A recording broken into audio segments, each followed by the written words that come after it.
Hello दोस्तों, आपका फिर से एक बार स्वागत है पॉलिटेक्निक सेमेस्टर क्लासेस में। यूटिलाइजेशन का ये नेक्स्ट क्लास है। आप लोग अभी तक जो पढ़े हैं, पिछले क्लासेस में हम लोगों ने सवाल को डिस्कस किया था। अगला जो हम लोग का टॉपिक था वो था प्रकाश प्रयोजन। ठीक है, तो प्रकाश के प्रयोजन करने का क्या मतलब है, क्यों करते हैं ऐसा, पहले ये समझ लेते हैं। एक्चुअली जब हम किसी स्थान पर प्रकाश का प्रयोजन करते हैं, अगर हम सही तरीके से उसे ना करें तो हमारा अनावश्यक लाइट इधर उधर व्यय होते हैं, जिसके कारण विद्युत का व्यय हमारे ऊपर अधिक पड़ता है। यदि हम प्रकाश के प्रयोजन को सही तरीके से करें तो हमारे कई सारे फ़ायदे अर्थात विद्युत की बचत भी हो सकती है। ठीक है, और सही तरह से हमें सतह पर प्रकाश भी प्राप्त होगा। तो स्थान के आधार पर, किस प्रकार के स्थान पर हमें प्रकाश चाहिए, उसके आधार पे हम 3 प्रकार के प्रयोजन करते हैं। एक है आंतरिक प्रदीपन, ठीक है, एक है बाह्य प्रदीपन, एक है सार्वजनिक मुख्य भाग प्रदीपन।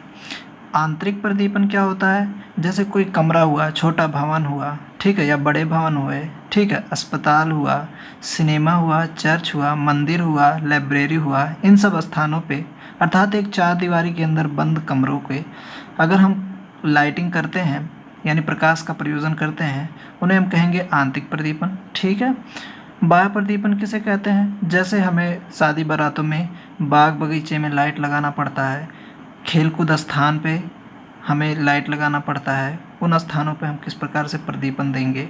रेलवे विन्यास यार्ड, जहाँ पर रेल रुकती हैं, गाड़ियाँ खड़ी होती है, वहाँ पर हमें अगर प्रदीपन देना है तो वो स्थान बाह्य प्रदीपन के अंतर्गत आता है। ठीक है, नेक्स्ट जो है आपको पढ़ना है वो है सार्वजनिक मुख्य भाग प्रदीपन। इसके अंतर्गत कस्बे की सड़कों पे जो हम लाइटिंग देते हैं, ठीक है, वो सार्वजनिक मुख्य भाग प्रदीपन के अंतर्गत आता है। ठीक है, और अंदरूनी सड़क भी इसके अंतर्गत आ जाती हैं। अब देखिए, जो हम एक एक करके इन तीनों को आपका पहला पढ़ना है वो पढ़ना है आंतरिक प्रदीपन।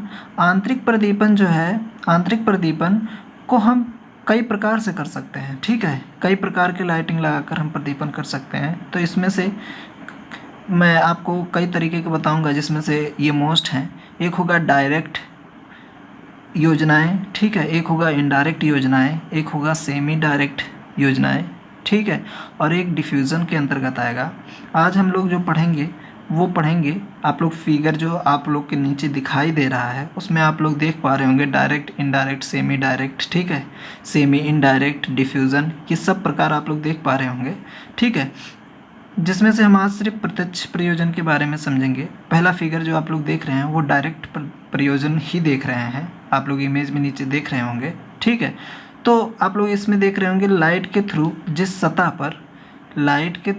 जिस सतह पर हमें प्रदीपन चाहिए, अर्थात हमें प्रकाश चाहिए, हम डायरेक्ट बिना किसी परावर्तक के सीधे सीधे हम उस स्थान पर लाइट को गिरा देते हैं। डायरेक्ट प्रदीपन यही है। ठीक है, तो देखिए उस फिगर के थ्रू हम क्या क्या उन चीज़ों में कर सकते हैं। पहला चीज़, वे योजनाएं जिनमें प्रकाश स्रोत से प्रकाश सीधे पदार्थ पर या प्रदीपन की जाने वाली सतह पर पड़ता है। ठीक है, पहला फिगर आप लोग देखिए, प्रदीपन करने वाला जो वस्तु है, यानी हमें जहाँ पर प्रदीपन चाहिए सीधे लाइट हमें गिराता है।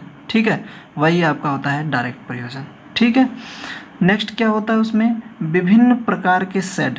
देखिए, अगर कोई लाइट है, मान लीजिए ये कोई लाइट है, लाइट अंदर है, इसमें हम कई प्रकार के सेट लगा सकते हैं। एक गोलाकार सेट लगा सकते हैं जो कि आम बल्बों में आप लोग देखे होंगे, कुछ इस तरह से बना होता है। ठीक है, फिर और भी अलग अलग तरीके के सेट लगा सकते हैं। इसमें यूँ ऐसे बना सकते हैं, सेट लगा सकते हैं इसमें। ठीक है, यानी अलग अलग प्रकार के सेट लगा सकते हैं, लेकिन ध्यान रखिए कि ये जो इसकी लाइटिंग गिरे वो डायरेक्ट जिस सतह पे आपको चाहिए उसी पे डायरेक्ट गिरे, इसी को हम डायरेक्ट प्रयोजन कहेंगे। ठीक है, तो यही कहना चाह रहा है ये पॉइंट कि विभिन्न प्रकार के सेट ग्लोब तथा प्रकाशक्षेपी की सहायता से लैंप की दक्षता, जो लैंप की दक्षता है अर्थात जो प्रदीपन है, वो 90% तक हम कार्यस्थल पे प्राप्त कर सकते हैं। बाकी 10% इधर उधर विकृत हो जाती हैं। ठीक है, समय समय पर अगर हम साफ़ सफाई करते रहें जो हमारा सेट लगाया गया है या जो बल्ब है उसे, तो हम धूल कण से जो होने वाली विकिरण हैं, विकृत तरंगे इधर उधर व्यय हो जाती हैं, उनका 15 से 25% तक के प्रदीपन को बेकार चले जाने से रोक जा सकता है। ठीक है, इस चीज़ को भी ध्यान रखेंगे, इस पॉइंट को। ठीक है, ये प्रत्यक्ष प्रयोजन था दोस्तों। प्रत्यक्ष प्रदीपन में सीधे सीधे आपको समझना था कि लाइटिंग कुछ इस तरह से करना है कि जिस सतह पे हमें प्रदीपन चाहिए डायरेक्ट बल्ब से प्रकाश निकले और उस सतह पर प्रदीपन करे। ठीक है, अगला जो वीडियो होगा हमारा अप्रत्यक्ष प्रदीपन पे होगा। इस वीडियो में बस इतना ही। धन्यवाद।